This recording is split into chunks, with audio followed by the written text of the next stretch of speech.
Yeah, welcome in. Welcome back to another episode of the Format Podcast.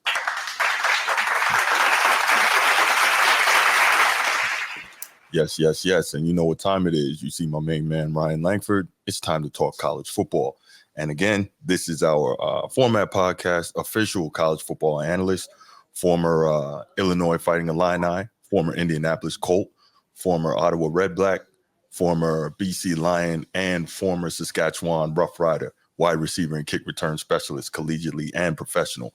What's going on, Ryan? Thank you for being here, brother. What's going on, man? Glad to be here. Gotta say Winnipeg Blue Bombers, too. They're my boys. Winnipeg Blue Bombers. Okay, right.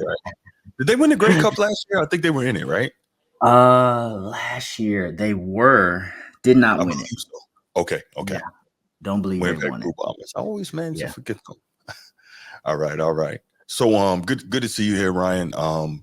This is not going to be a super long one. Week 3 wasn't too crazy, I think, in college football last week, but they did have some good games that I want to touch on, and then we'll go ahead and do a quick week 4 was last week. I'm thinking NFL, and then we'll go ahead and do a quick week 5 look ahead. So let's go ahead and get started. As you can see from the thumbnail, I have 3 games here that I wanted to talk about that kind of really had my attention. If there's a game, you know what? Before we even do that, let me not disrespect you, man. Shout out to the Fighting Illini. There we go. Got a big win last week against the Nebraska Cornhuskers. Big 10 win. So yeah, shout out to them, your guys. Absolutely.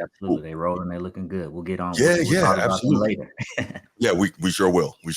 And I didn't expect that. I kind of expect a lot from Nebraska this year. Obviously, tough conference, but I thought they would be much improved, and they are. But I didn't expect them to go down to the Illini. What did you think of that game? What stuck out to you? I know you're feeling good. I thought it was good. Honestly, it's cool for anytime you go into someone else's environment and you can play and make some plays and win. That's always exciting, right? And Illinois, I think we knew it was going to be kind of a difficult game. There's always the cusp of are they really who they say they are? Are they really doing what they say they can do? And to go in there and get that win confidently, and that's going to build a lot of momentum. Now we got Penn State this weekend. That's going to be another big game. And we're excited and we're confident that we can go in there and win there too. Yeah, but man, we're excited. We can do it. We can do it. I said we'll definitely get to that. But yeah, all right. Yeah, no, I was that's saying good stuff. So yeah, let's go ahead and get right to it. So my bad, sir. You're good. You were saying what? Oh, I think we lagging a little bit, but I was saying week 1, I was saying Illinois was going Big Ten champions. That's what we still working on, and that's what we're still hoping. So we just gonna take one game at a time and work with Penn State this weekend. Well, I will say I don't anticipate Illinois being the Big Ten champion. However, go 1-0 every week, and that's all you can try to do, and just take it from there and let the chips fall how they may. Prepare and try to go out and execute and, play the best game you're capable of playing, and we'll see.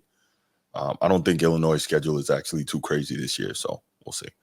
But yeah, let's go ahead and let's touch on, I guess, the 3 major games and any others you want to talk about from last week. And the first one is Oklahoma and Texas, and I believe that was Oklahoma's first SEC game.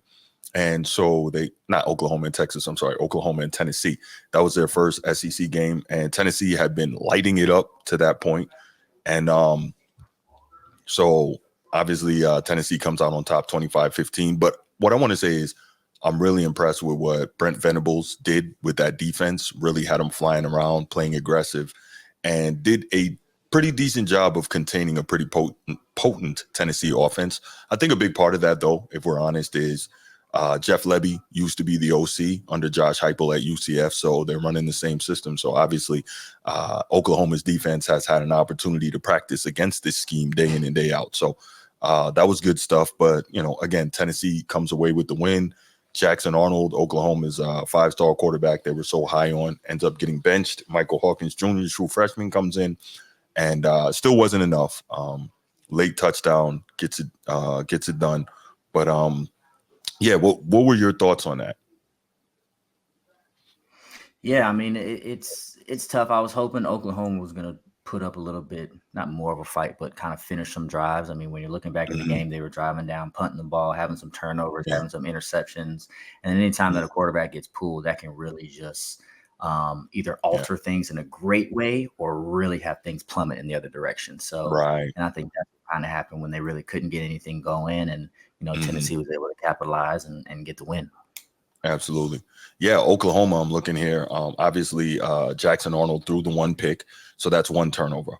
Oklahoma fumbled the ball 4 times, and 2 of them by Jackson Arnold. And Mm, Oklahoma lost 2 fumbles, so that's 3 turnovers. And you know as well as I do, better than I do, you lose the turnover battle. The vast majority of the time, you are going to lose that football game. It's just, it is yeah, what it is. That's one of those tenets of football: run the ball, stop the run, and protect the ball. Don't turn it over. And yeah. 3 turnovers, it's going to be what it's going to be. Now Tennessee also had 2 turnovers of their own, 2 lost fumbles, but again, they won the turnover battle. So you got what you got. Oklahoma, I think, did defensively, again, they did a very solid job. Tennessee ran for 151 yards, but they did it on 52 carries, right? So Mm, was that I think less than 3 yards per carry. So very yeah. good outing by the Oklahoma defense. But you love to see Tennessee continuing to attack with the running game, right? Sometimes it's not about the gaudy numbers, it's about continuing to do it so that you have the opportunity, at least in my estimation, you have the opportunity to play off it with the play action, with the RPO game, and keep the defense honest in that they have to be concerned about it. So you have to continue to make the intention to run the football. I think that's so important. Meanwhile, Oklahoma, 34 carries, 36 yards. You can't get it done on the ground. It's that bad. You're in trouble. Mm-hmm. Mm-hmm. That's right. That's right. That's right. And I really don't even think they pass the ball too well anyway, too. So Mhm, like, we're seeing teams that are winning, you're trying to throw or at least have one side of the ball in the 250, mhm, 300 yard range. And mhm. you can't even really break 200 on either side. Like Yeah, that gets tough. That gets yeah, tough. yeah. Between Oklahoma's 2 quarterbacks, 18 of 34, 186 yards, Mm, 1 touchdown and 1 pick. So just bad day at the yeah. office. Yeah. Yeah. So just They'll clean up incorrect and they'll try to come back, yeah, yeah. firing and ready. That's what, Hmm. these things will happen. They probably feel a little bit, embarrassed that Hmm. they wanted to go in there and win and spoil their momentum. So Right. they weren't able to do Yep. that, and they'll Yeah. make the corrections and hopefully keep rolling forward. Right. So I think they have a game that's manageable this week, being Oklahoma. They play Auburn. And following that, I think they've got the Red River rivalry on, what is that, on the 12th. So they get a bye week and then they play Texas. But I think as it stands right now, as we look at it, Texas appears to be the team of the two that was more ready to come into SEC play. Now, Tennessee, one of the better teams in the SEC, so we'll see where they are going forward. But Mhm. again, Oklahoma's defense, I think, did a fantastic job. To me, the issue is, I think, offensively, they could have done better, and we'll see. What that ends up being. Maybe they don't have the beef on the O line that they needed to be able to run the football effectively. We'll find out. Um, Tennessee is going to follow up with what's their schedule looking like? Pardon me. Um, yeah, Tennessee next up has Arkansas. So well, they have a Mm, bye and then they play Arkansas. So Tennessee's in mhm. good shape for the next few weeks until the 19th, then they play Bama. So it Yep. is what it is. All Yep. right, let's move on to your old conference, the Big Ten, and Mhm. USC versus Michigan. And man, I love this because I am so old school in what I love about football. And I think USC should be ashamed, right? And we see Mullings here running for a Mhm. breakaway touchdown. But USC needs to be ashamed. Why do they need to be ashamed, in my estimation? Michigan beat them throwing the ball 12 times for 32 yards. Mhm. Mhm. Like, so Michigan, we know its DNA. We know what Harbaugh built, and we know what Sharon Moore wants to continue to do. And Michigan did that. They played very good defense and they pounded the ball on the ground. Um, they ran it 46 times for 290 yards. Khalil Mullings, 17 carries, 159 yards. When that happens, like, I don't know if you're USC. Look at that. Look at that. Look at that.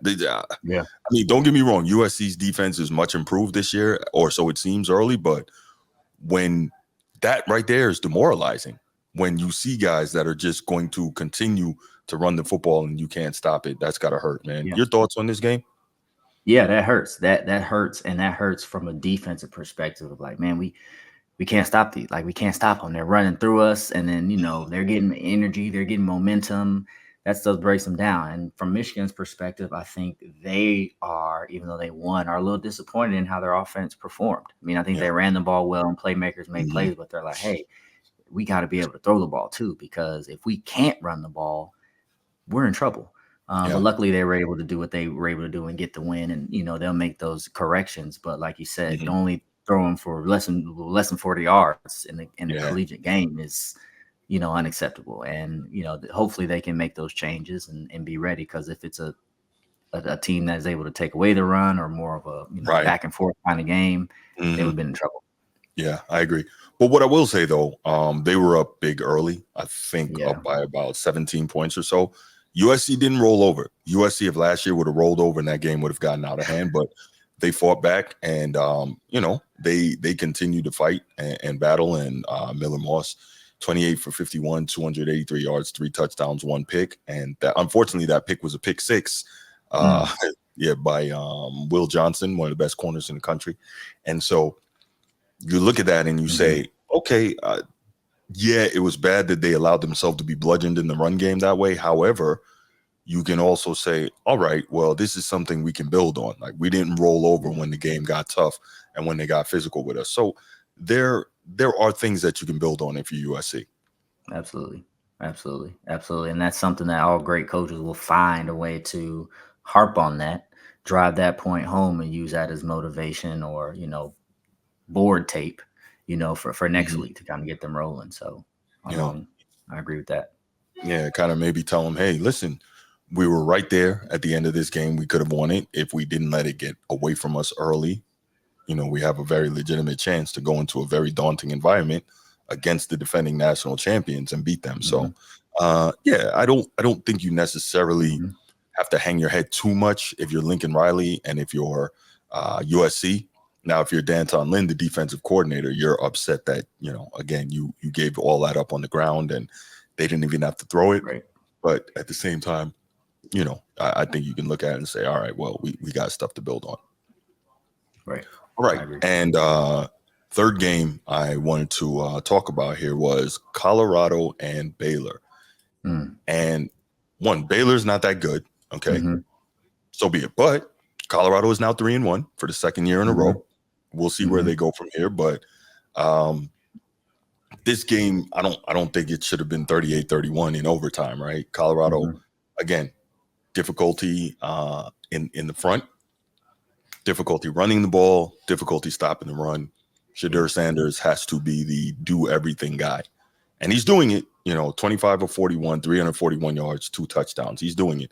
Travis Hunter, 7 catches, 130 yards. Like that guy, at He's some special. point, yeah, he's special. But at some point, he's going to have to pick one Hmm. because just the logistics of it on the next level, he can't think he's going to play both positions full time because Hmm.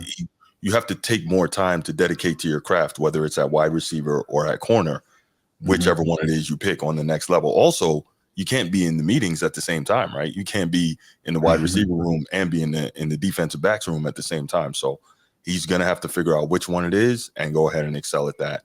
Um, Yeah. but but what did you see from this game, and what are you thinking about Colorado and where they can go from here? Um, well, they got the win, and that's ultimately what's important, rather than losing. Hmm. I think Colorado is everyone's out for them, right? I think everyone's Yeah. kind of got them circled, and rightfully so. You got Deion Sanders Hmm. as head coach. You got a lot of hype that's behind it, Hmm. and everyone is watching those games. NFL scouts, all their college coaches, if you're thinking about trying to transfer out of Colorado, like those games are packed. So I think that they're doing well. I feel like Baylor let one get away. They shouldn't Yeah. have gave up that Hail Mary. Right. You got to kind of do your job, right? DB, let the receiver get outside, which is fine if you're going to do that. But as a safety, you got to keep everything in front of you, Mm-hmm. read the play, and knock the ball down. Everyone thinks they're going to try to get a free interception on that, but that's when tip Mm-hmm. balls happen and all kinds of things. So Yeah. I hate to see Baylor go out like that, but all of those type of plays from Colorado's perspective just add more fuel to their fire of like, hey man, we really are who we say we are. We're gonna find a way Mm-hmm. to win because Dion is all about preaching and believing good thoughts. And I know when they got in that locker room, he was talking about having belief and believing that you was gonna win that Mm-hmm. game, and they Yeah. ultimately went out and did it. Yeah. No, absolutely. Yeah. Definitely. Heck of a way to finish out that game. Again, the Hail Mary and of course to win it in overtime. Heck of a way to finish out that game. But Mm-hmm. tough matchup next week, and we will get to that very shortly here. But yeah, any other games you wanted to touch on from last week that you thought were interesting? Or Nah, that was really it. Nothing, wasn't too much going on. yeah, week 4 wasn't crazy. I'd be remiss. Notre Dame, obviously, 28-3, big win over. Well, not Yep, big win, a win at home big over win. Yeah. Miami of Ohio, a win that you're supposed to get. And Mm-hmm. so I was there. I was actually in the house for that. That was pretty cool. Dang, Um, that's yeah, awesome. yeah. But I'm looking at it, and Notre Dame is still nowhere near the team that they should be for Mm, being more talented than an 0-2 MAC team at the time that they right, played them. They should right. have been blowing them out, and that game was not nearly as dominant as the scoreboard would indicate. So Notre Dame has work to do, and of course they got the Louisville game this weekend, which we'll get to. Mm-hmm. That's going to be interesting. Mm-hmm. Uh, yep. So all right, let's go ahead and move on to the Week 5 look ahead. That's this weekend. So we got some good ones here. So I didn't put it on the thumbnail, but let's go ahead and let's start with the Langford Bowl. Obviously, your dad, Penn God, State alum. Yourself fighting yes, Illini. right. That's right. So we've got Illinois at Penn State. Illinois is what, number 19? Penn State number 9, I Yes, sir. believe. Mm-hmm. Yep. Mm-hmm. So yeah, what are your thoughts on that? I mean, besides obviously where your heart is. Yeah, there's a lot of hype behind the game.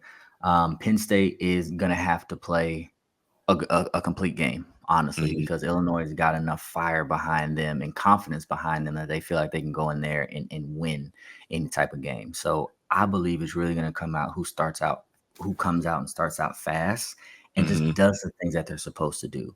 You know, if you Right. come out and you drive the ball 80 yards, you got to score. We can't kick a Hmm. field goal, or whoever team that is, you can't kick a field goal. Turnover is going to come Right. important. And then I also believe a special teams play or a turnover that results in immediate points, a pick six, Hmm. what would it be? 2-point conversion ran back, something crazy like that, that points that weren't really accounted for up front that might Right. Safety. separate Yeah. the Yeah. game. Hmm. But I'm going Illinois, of course.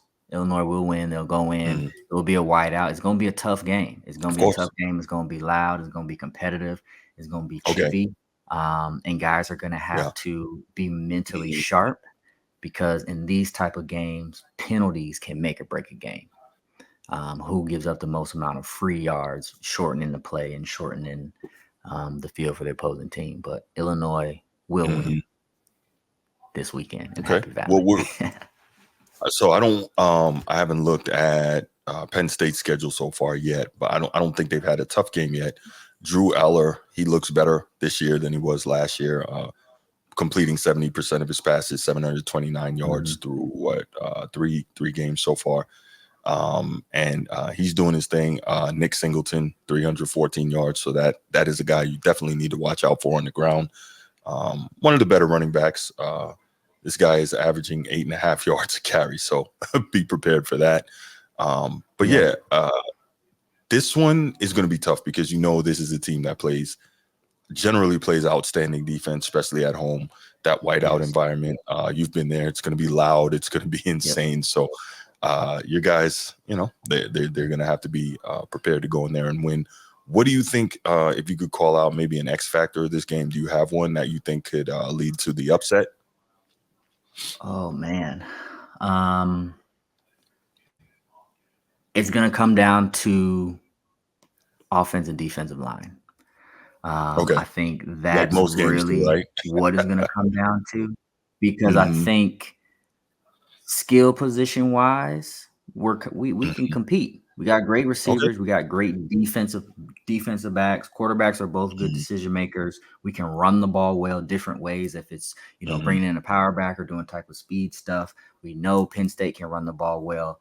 But it's going to be who can put pressure on the quarterback and who can Mhm. open up lanes so that running backs can run and get through. So that's going to be the X factor.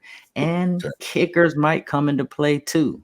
So we're gonna put Special kickers teams on the again. X factor list as well. Always forget about that. Okay. Okay. Yeah. Yeah. Your quarterback is also looking good. For being 4-0, 862 yards, 71% completions, 10 touchdowns and no picks. So he's not turning it over. So that's something you love to see. Yeah, I'm looking forward to this one. I think this is one I may be watching. I think maybe I'll have to Yes. find an orange and blue shirt somewhere and put that on. That's Oh right. man. That's right. Yes, sir. Yes, sir. All right, so let's go to the big boy of the weekend. Georgia, Alabama. We know what this is. We know what this represents. It's generally the creme de la creme. I know you'll also be watching this in Mhm, your house. You've got Alabama alum over there. So mhm. this is a big one. I think um, it's got storylines to it too, right? It's Yeah. it's it's story number one is Kirby Smart officially the guy now that Nick Saban is no longer coaching. Story number two, uh, how well is Kalen DeBoer stepped into the head coaching shoes of a legend at Alabama in Tuscaloosa. So Mhm, mhm, um, we're going to see. I mean, obviously these teams are generally physically mirror images of one another. It's going to be smash mouth. It's going to be physical. It's going to be fast. Um, DeBoer is an outstanding coach, but this is probably maybe the first time that he has the requisite physical the type of players that have the physical gifts to match up mhm, with the best of the best. And mhm. so it's going to be very interesting to see how he coaches this game up and what we get out of it. What are your thoughts before going into that game? Yeah, I think it's gonna be a very exciting game. It's gonna be Hmm. physical. Yeah. There's just gonna be that SEC kind of Hmm. speed and precision, physical type of football game. Hmm. Georgia's hungry, right? Georgia's trying to win a national championship. I personally Yes. think people have Georgia winning this game because Nick Hmm. Saban's no longer head coach there. Now, Hmm. head coach changes make a huge difference. Nick Saban is one of, if not the best college football coach, of all time from what he's done. Yeah. But there's Yeah. some values that he's instilled in those players, and even under the new coaching staff, he's bringing his own values in that I think Yes. that these guys have embraced well, and they know how to play football together, right? Hmm. So I'm excited to see what's going to happen. I think Alabama is going to be able to come out and win, Hmm. but it's gonna be a tough, tough, tough game, and I'm excited for it. So I think another interesting storyline. Obviously, the journalist part of me loves the storyline piece, and so I'm really thinking about this, and I'm saying, okay, you have an elite defensive coach in Kirby Smart, you have an elite Right. offensive coach in Kalen DeBoer. In your experience, because they always say defense wins championships, and I Mhm. respect that. In your experience, when you have a matchup like that, who normally comes out on top if the teams are kind of equally physically talented, like we will see in this game on Saturday? Yeah, well, there's no I would say it's split 50-50 because it's Yeah. gonna come down to select plays that happen and Hmm. whose playmaker is gonna make that play. There's gonna be a Hmm. 3rd and 2 that someone is gonna have to make Hmm. that's really not gonna be that considerate, but Okay. later on, you're gonna be like, "Oh, man, like, that ended the drive, that the Hmm. following drive, someone ran a punt back for a touchdown." Like, Hmm. little plays like that are gonna come in, to affect it, but I love that we do have 2 people that are great at what they do going directly against each Right. other. And Right. it's really gonna come down to play calling, scheme, and Hmm. and athletes being athletes. Because at the end of the day, no matter how great a coach is, the players still got to be Hmm. players. The players got to make the Yeah. plays. The coaches aren't out there throwing the ball. The coaches aren't there out there calling the protections. The coaches aren't out there doing those things. Well, in the Right. headset they are. You can get the extra time, but other than that, it's the Mhm. players that got to go out there and do the stuff. Yeah, no doubt. And so I was looking up some numbers before we got on here, and it's crazy because uh, in the defensive rankings, total defense, Georgia's number 3, Alabama's number 6. Like if you go across and look at these guys, it's almost identical, Mm, what they do and what they allow. It's let's see, passing yards per game, right. Georgia 91, um, Alabama 115. Like that's very small gap, right? Uh, Wow. the rushing, Alabama is allowing. It's not the typical great Alabama defense, but 132, Georgia 110. Hmm. So there's not a lot of Georgia's allowing 6 points a game, Bama's allowing 8.7. Not a lot of separation, right? And this is Yeah. kind of Yeah. what we're used to in seeing these two outstanding programs who are sending player after player onto the NFL and generally playing at a pretty high level. So I think you're right. I think it may, like most games, I suppose, come down to mistakes. Who makes the costly mistake? And I think Hmm. um, I would be willing to put my money on Stetson Bennett more than I would on Jalen Milroe. Where are you with that? Mm. I like Jalen. Okay. He's an athlete. I think Hmm. I like his personality, his demeanor. Now the other quarterback is a great quarterback too, but out of the two, Hmm. I'm rolling with the tie. I'm rolling with the Okay. tie. Yeah, no, I hear you. I hear you. Okay, so we definitely got a good one there. All right. Let's go. Notre Dame, Louisville. I had to bring this one up because this is a situation where after Mm, the NIU loss, for Notre Dame to have any hope of the college football playoff, they probably have to win out. And so this is what I was saying earlier. Go 1-0 every week. And Louisville was mhm, a game where Notre Dame got handled last year going into Louisville. This year it's at home at Notre Dame, but Louisville, very good football team, and it's weird how evenly matched they are. I believe Louisville has mhm, the number 18 passing offense in the country. Notre Dame has the number 18 passing defense in the country. Notre Dame has the number 18 rushing offense in the country.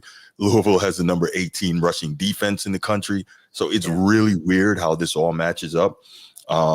Riley Leonard, Notre Dame's transfer quarterback from Duke. Not the most accurate guy, but dangerous in the running game. He can do mhm, a lot of things, and a lot of times when you're dealing with that mobile quarterback, what happens is where a defense normally gets to play 11 on 10, now they have to play 11 on 11. So it changes the scheme up because if you have a quarterback that's kind of stationary and is a pocket passer, you have to worry less about him, right?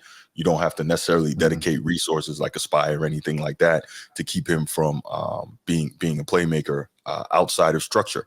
And so Riley Leonard takes that away from you, whether it's in the read option game or in the scramble game or what have you. And so that I think can become a little more difficult for Louisville. Now, Louisville, outstanding passing team. I think they're averaging 12 yards per pass play on the season. But Notre Dame has one of the best secondaries in the country. They've got Benjamin Morrison, one of the top 3 cornerbacks in the country, him, Will Johnson, and Travis Hunter. They've got Xavier Watts, mhm, one of the top safeties in the country. Was it the Bednarik Award last year? No, the Nagurski Award winner last year. Sorry, best defensive player in the country, first team All American, and 7 interceptions last year. And so you got guys that can really take the football away in the passing game. You got the young kid Christian Gray on the other side. He's turning into a ball hawk as well. So Notre Dame secondary, really good. Not necessarily able to be exposed the same way as Notre Dame teams of years past, but can the offense do what it needs to do against a very good and athletic Louisville defense? I suppose that's the mhm, question. mhm. Yeah, Louisville's a good team. Mhm. Jeff Brom, he actually recruited me, so I know Yeah, I yeah. Jeff Coach Brom recruited me to FAU, and then he left FAU and went to Illinois when I was basically coming out of high school. So I Mhm. went and played under him at Illinois. He's a good coach. He's big on mentality and belief. I mean, they went last year and won in Notre Dame, like you said, and for him and that team, they're excited to play, right? Like Mhm. Mhm. they have a coach who believes in his guys, who isn't Mhm. afraid to say what needs to be said and get Yeah. them fired up. So I think And they've Notre got Dame has athletes a great too. challenge Right. this week, and I they agree. can do this challenge too. You know what I'm saying? They can Mhm. win the game. Mhm. and probably our favorite to win the game. I didn't look to see kind of what it was, but I know that they probably got that I nasty think taste in their six and a mouth from half. last year. Yeah. Losing last year, they came in. Hmm. I think it was 33-20 came in last year. So another big game that I'm excited for, and I think Hmm. that Notre Dame could come out on top, but Louisville's undefeated. They're not trying to lose one game, right? That's right. Louisville's trying to That's trying to right. make it into this now 15 playoff, Hmm. and have a chance to play for it all. So Yep. it's college football. I love it. Yeah, no doubt. And Louisville's number one receiver, he's a dude. He's averaging 17 and a half yards per catch. Ja'Cory Brooks, transfer from Alabama. Yep, So if you were playing at Alabama, you're a dude. You know what I'm that's saying? right. So That's right. um, yeah, so they've got athletes there. Your guy, Coach Brom, he's done a good job of recruiting some quality athletes to play over there in Louisville. It's not going to be a rollover.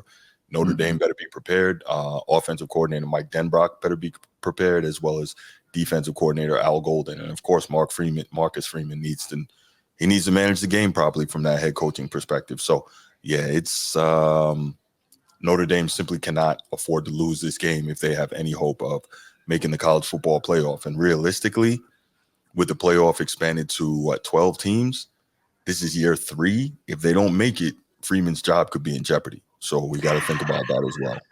Got to think about that. Yep. Yeah, with all the money on the line now, man, there's just no more patience in sports. Mm-hmm. So it Mm-hmm. wouldn't surprise me at all. Yeah, so that's Notre Dame and Louisville. As we mentioned, Notre Dame, a 6.5 point favorite in that one. Um, whew, it'll be good. It'll be good. I think it's an afternoon game, 3:30 on Peacock. So we'll see what happens. UCF and Mm-hmm. Colorado. That's another game I'm really interested in. Always interested to see what Colorado is going to do. Me I too. think they lose this game. I really do. Um, I think Mm-hmm. that UCF has the formula to beat them, because we always talk about how elite Shadur Sanders is and how he can really stand in there and deliver the football and deliver strikes, and those guys can score, and they are an offensive big play machine in the passing game. However, UCF is number 1 in the nation in rushing offense, averaging 375 yards per game. And Yeah. so Colorado is not going to be able to deal with that. They're not going to be able to stop the running game. So guess what? Mm-hmm. You run the ball, you keep Shadur Sanders on the sidelines, you got a very good chance of winning this game. And I think that's precisely what UCF will do. Your Mm-hmm. thoughts? Mm-hmm. Yeah, I'm big on that too. UCF, historically, I remember coming out like UCF was really kind of on the cusp of trying to break into like being a well-respected program. Mm-hmm. And it's cool for me now that UCF has really got a lot of swag, got a little flair Mm-hmm. to them. They're winning Yeah, some games. that's right. Orlando naturally is just a hype area, Mm-hmm. and they sell out games at UCF, and they got Oh a yeah, good program. bounce house is crazy. And I think that this is going to be a big game for them. Again, Mm-hmm. Dion's coming to town, Yes. all this type of stuff. Like this is what they're built for, and they're winning games. Yeah. Yeah. And UCF is undefeated, and there's a Mm-hmm. chance that they will be undefeated after this game as well. So we'll see, what it can do. And Mm-hmm. like you said, they run the Mm-hmm. ball so well, and historically, Yeah, Colorado hasn't been able to stop a nosebleed that's right. sometimes. So That's right. it's gonna be tough. We're gonna see what happens. But UCF Yeah, probably yeah, will yeah. come out on top in this one. As much as I love Yeah, Dion and the boys and all mhm. that, I love it. But hey, UCF is a great team. And they might roll this one. Yeah, I think so. And I'm looking at it and I'm saying, not that they are looking past Colorado, but I believe they have I think UCF's got Florida in the swamp the following week. So they want to, Ooh. that they want to go in there with coming off of a win. So that's something that I can Mm-hmm. see, like, Mm-hmm. okay, let's go ahead, let's punish these guys, let's really run it down their Yep. throat. And Florida's not that good this year. Let's give them Not at all. something to look at as well. So Right. I think And Florida State's not good either. So they can be like, look, we can be Florida's team now. Kane's that's right. looking That's good, right. but they might Miami and start to think us. about Right. UCF Right. as next. Yeah. Yeah. I mean, UCF has That's been it. fighting get respected over the last since 2017. I guess that undefeated team with Scott Frost. And they've been fighting for Yeah. that. They've been fighting for the opportunity to, get a series with Florida, and Florida ducked them for a while. They had to beat them in the bowl game, and then, so on and so forth. So, Mm-hmm. but this week, Colorado, I just don't think Colorado is going to be able to stand up to them in the trenches, and they have the formula to keep Shedeur Sanders and that Colorado explosive passing offense on the sideline. And I think that's key when you're playing a team like this. And KJ Yep. Jefferson, the Arkansas Gonna transfer, be a good one. the guy's good. Their UCF's quarterback is good. Mm-hmm. So, I Yeah. definitely looking forward to it. We got some good games this weekend, man. We got some good games. They got a running back transfer to UCF, Penny RJ Boone, Harvey. good running back. Okay, Yeah, yep, him boom, too. yep, yeah. And Boone, I played with his Mhm. brother in Oh, yeah, Indianapolis. okay. So he's a really good player, really good athlete, Mhm. strong running back, and like you Mhm. said, they can run the ball well, and Yeah, man. it's gonna be tough for Colorado. Yeah, I think they have one of the best running back rooms in the country. Like I agree. and clearly they make a concerted effort. And Malzahn also, he has some tricky schemes in terms of the way he runs the ball. If we can Mm-hmm. remember him, I believe at Auburn. So he's not just line it up power eye Mm-hmm. guy, which I'm old school. I like that, but he does a lot of interesting things, a lot of misdirection, so on and so forth, in order to create favorable matchups and blocking in order to spring his guys. So yeah, it's I think Colorado's in for a fight. They are in for a fight. And if UCF does what UCF does, I think they win this game. That's right. I'm with you. I agree. Yeah. All right. So those are the three main games that I was looking forward to: Georgia, Alabama, Notre Dame, Louisville, UCF, and Colorado, and then of course the Langford Bowl. So anything else that you're interested in this weekend in terms of the That's schedule? all I'm circling. I haven't really looked too far in depth because I was like, yo, them some big games right there. So I'm Yeah, set. man. Yeah. I hear that. Quick note. I thought this was so interesting. Army and Navy are both, I think, in the AAC now, right? They're in the American Athletic Conference, if I'm not mistaken. Mm-hmm. They're both 3-0, right? And how interesting could this be? This is so neat. They have the opportunity where obviously they play each other in first week in December at the end of the year. Army Navy, that's obviously a gigantic thing for us veterans and etc. They have an opportunity to play each other, and then provided that, depending on how the rest of the conference shakes out, they could play each other right back again the following weekend for the conference championship. How crazy would that be? Yeah. That I think would be really interesting. Crazy. So Crazy. And I think it'd be a great storyline. It'd be a great fantastic. it's great for football too, like Yeah, I man. think it just adds to everything. And then who knows, one of them might be getting into the playoffs. I mean, that could be How crazy would just that crazier. be? Yeah, the number one group of 5 team, that would be crazy.